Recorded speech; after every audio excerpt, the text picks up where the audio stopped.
a le président Luc Arnaud qui est venu nous voir, nous demandant si on voulait pas donner un coup de main pour la gestion du musée.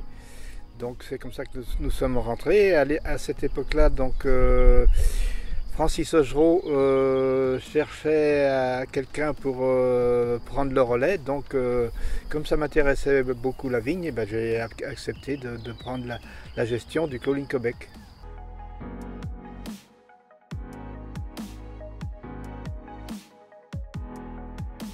Ce qui me motive, c'est d'abord qu'on ait une équipe pour faire ce travail-là. Donc on essaie de joindre l'utile à l'agréable, c'est-à-dire que il y en a un qui amène un gâteau, l'autre qui amène le café, de façon à ce qu'on travaille en bonne harmonie tous ensemble, et puis qu'on soit content de se retrouver. On refait le monde puisqu'on n'est que des anciens.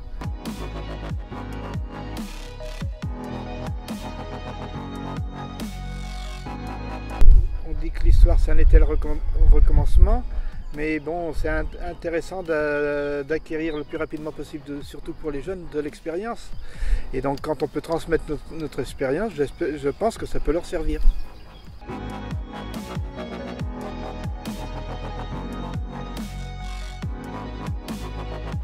C'est pas du tout le but de la machine à vendanger. Le but de la machine à vendanger, c'est de soulager le vigneron et puis de lui rendre service. Alors ça soulage le vigneron en ce sens que ça fait beaucoup de travail assez rapidement. Il y a des années qui sont faciles, mais des années aussi qui sont difficiles, où c'est important de pouvoir vendanger rapidement pour le faire dans de bonnes conditions. Et dans ces conditions-là, la machine est indispensable. Chez nous, dans les coteaux du Lion, on a une partie qui se fait à la main, donc notamment les tris. Certains font des cuvées de rouge aussi, en évitant de ramasser de la pourriture. Là c'est l'inverse, mais donc c'est pour ça que le savoir ancestral ne se perd pas.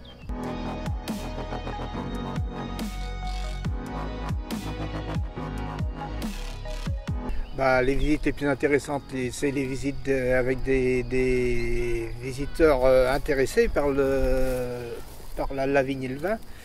Quand on nous pose beaucoup de questions, c'est effectivement plus intéressant. En général, les gens sont contents parce qu'on parle de notre expérience, de notre vécu, et c'est vraiment ça ce qui les intéresse.